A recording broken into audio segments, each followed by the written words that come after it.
Welcome to Behind the Badge with your hosts, Lieutenant Ryan Williams, and Officer Cammie Vandermolen. your source for all things Bonnie Police. It's KMIZ today on a Friday. Behind the Badge, our weekly visit with the Fond du Lac Police Department. Lieutenant Ryan Williams and world traveler.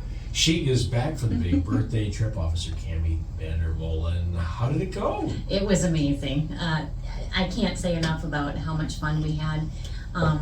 The landscape in Iceland is just incredible. I mean, it's some of the prettiest scenery I've ever seen. We saw a lot of waterfalls. We saw a glacier. And we even got a surprise visit from a little whale who came up near the coastline when we were visiting on a black sand beach. It was just beautiful. And then Copenhagen, Denmark was gorgeous. I mean, the architecture is amazing, castles and the palace, and we saw the changing of the guard at the palace because they have a monarchy, the queen. And so it was just, it was really fun. The food was amazing. I ate way too many Danish pastries. Ooh, well, when in Danish, right? Exactly. When with the Danes, you gotta eat the pastries. Exactly. So my favorite was something called a cardamom croissant. And it wasn't like the typical sort of shape of a croissant. It was almost like a spiky kind of like textured muffin almost type of, but it was the dough was like the texture of a croissant, but it had all these little nooks and crannies where like the sugar and the cardamom and the butter would kind of oh my gosh, it was absolutely heaven. You could taste the butter in every bite. Like I was thinking there probably was a pound in every croissant, but that didn't stop me from enjoying. She did bring some chocolate back for me, so that was nice. You got that at least. Yes. You got that. What's the weather like in Iceland? So right now, the daytime temps were about 40, and the overnights were in the 30s. But it was a little damp, but if you knew that going into it, you came prepared. We had our weather gear, our rain weather gear. So it was when you're moving and hiking, it was actually very comfortable. In Copenhagen, it was in the 50s, and I think on the last day it was 60s. But it was rainy for most of the time we were there, and not just a little rainy, like torrential downpour rain, but again, we were prepared. And I will say this, they don't let the rain stop them. They are crazy about their bikes over there, the bicycles. Sure. And their bike lane is as wide as like the car lane, and everybody bikes, and it doesn't matter that it's pouring, they just put their rain gear on and they just, That's how they get around. that's right, and a big smile on their face, and they just kind of just plug along. So really fabulous trip. That sounds like it'd be a good place for you, LT. You I like the know, bike. no doubt. Yeah. That's what I should have brought you back, as a bike. That might cost a little chocolate bar. Wow, so Cammie, she's got a new grandbaby. She had the trip over to Europe. She's just all kinds of fun over here. I know, I'm just staying home and, doing all Someone had to do all the work while Yeah. she's, doing all this. Globetrotting, Right? yes. Awesome. So what's on tap today? We have the honor of hosting a very, very large K-9 conference next week. So next week, Sunday, Monday, Tuesday, there'll be 220-ish Wow. dog handlers and their partners in town for what's called WILECA. WILECA stands for Wisconsin Canine Handlers Association. Conferences in town here. So this is like it's I had to host it once when I was back when I my K9 days and I was on the board. It's quite an undertaking to host. We have 4 K9 handlers from the city of Fond du Lac, and I don't know, but they probably are getting help from some of our county guys as well.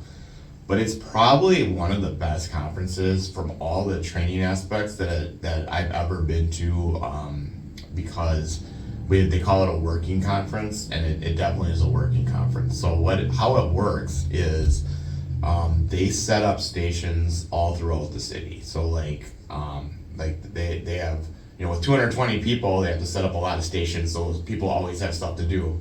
And they get exposed to different scenarios with their dog.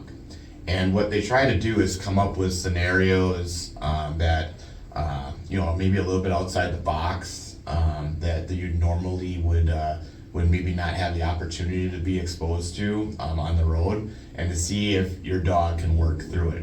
And they also do a couple of different challenges too. I'll talk about those in a little bit. So basically, I'll be out there. I'll be working one of the stations. I'm gonna be working where it's just gonna be a couple vehicles that have drugs hidden in them, and so the people come around and see how their dogs do at detecting narcotics in that. And dogs are trained to detect all the odors of narcotics. So there's like 4 basic odors, and most of the other narcotics are offshoots of that, being marijuana or THC, cocaine, or even like base cocaine, which would be like crack cocaine, heroin, and then meth. And then with meth, like ecstasy and stuff like that kind of falls in that category. But those are the 4 basic drugs, and those are all set up.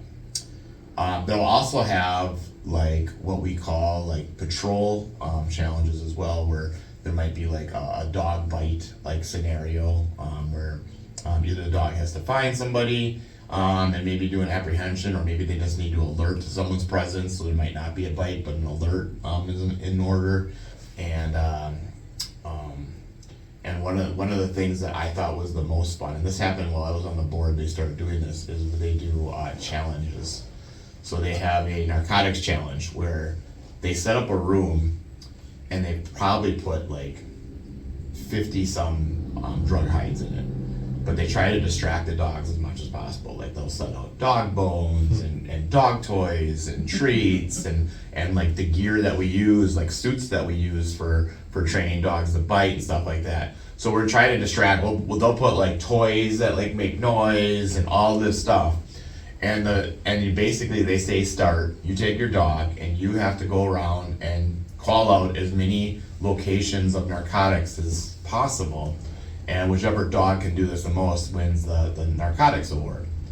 So if you think about it, like, oh, okay, well that sounds cool, that doesn't sound that difficult, but all dogs are trained that once they find something, as far as like if they get a positive alert, which is corroborated, they'll get like a toy reward. Now some people get towels, some get balls or whatever. So you have to kind of train your dog that they're not going to get that ball or chew toy after every time they find it, because you're wasting time. So you kind of like praise them off. You just praise them off that one so they can move to the next scent or whatever.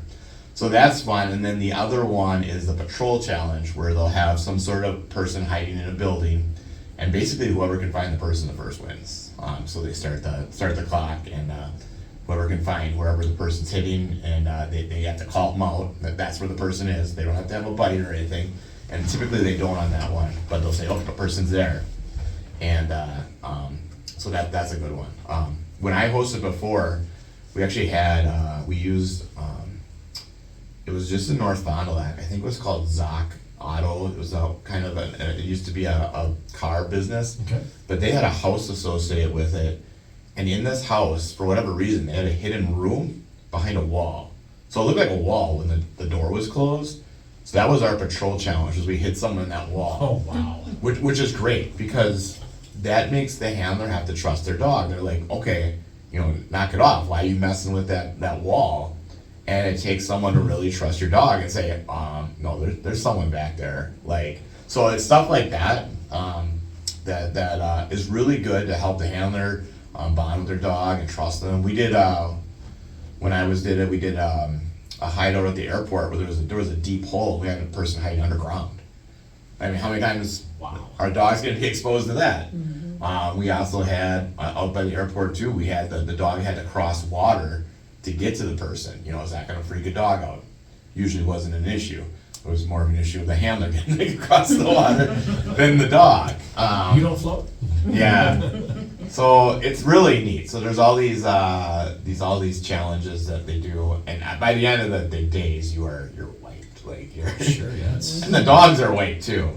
And then the best part is just the networking too. Like, because canine programs, like not unlike ours, there's a lot more that goes into it. You have to fund it, right? Like, so some canine programs, and this is actually a rarity, are actually put in the normal budget of a police department.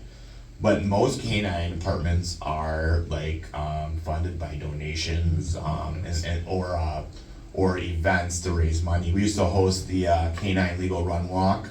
We used to put that on. It was out at Marion University, and it was like a 5K, and that would kind of pay for our normal maintenance and the dogs. I think we've had a couple of donors that have kept us self-sufficient for a little bit, but they're always looking for people to help out in that respect. But anyway, but the network is important because it kind of has people. That's one of the things. How do you raise money? Like how do you keep your program afloat? And how do you keep track of the drugs you find and all this stuff? Like there's a lot of different things that are job-related tasks that you can kind of find out just from networking. But it's also gonna be really cool to see that many dogs in town. Oh, absolutely. So like if you're a dog fan, expect to see a lot of canine units in different areas. I don't know where all of the locations are. Luckily, I'm not in charge of it this time. But like I said, we'll be running one of the sites. Yeah, so it's gonna be neat. It's great for Fond du Lac to put us on the map. We're very centrally located, so like for trainings, we're actually a great place to host trainings. So people have pointed out Fond du Lac specifically because we're close to everything. Hour to Madison, hour to Milwaukee, a little over an hour to Green Bay. Like we're really close to everything on this side of the state. Never mind those lacrosse Eau Claire people. So we got that, and then we're also next week we're hosting a peer support training, which is peer support is more of an internal. We have a peer support team, and they kind of talk about the mental wellness of fellow officers, and this has been a recent, more concentrated point, which is great because officers see a lot of traumatic events. Like we can go back through some of the big events that we had this year, and you're talking about young people in most of these cases that, and old people can be affected too, but that are exposed to a lot very early in life. There's a saying out there, I'm gonna get the numbers wrong, but they'll say like the normal person is exposed to maybe like 2 or 3 traumatic events in their lifetime, and officers are in the hundreds. Yeah. So we've had people, on their first couple days come on shooting calls and death investigations and suicides and stuff like that. And so what the peer support team does is it allows you, it gives you another option where you can go to your peers who may have experienced some of the same thing, and it gives you a place to turn to. And the school that's coming is basically step one, ground one of the peer support, like how to set these programs up and how to approach talking to officers and whatnot. So very busy Fond du Lac day. Mm-hmm. That's great for the community. Awesome. One thing that'll be coming up too, we have our 3 officers. I don't think we had them in here yet, but 3 officers will be coming back from the academy. They graduate October 11th, so we will ask them to come on the radio station so we can all get to meet our 3 new officers. Future shows coming up. Mm-hmm. Looking forward to that. It's Behind the Badge, KFIZ Today. Morning talk, city's hot, a new day, let's all start. Behind the badge, we'll stand tall through the ups and the fall. From the lack, hear the call, behind the badge.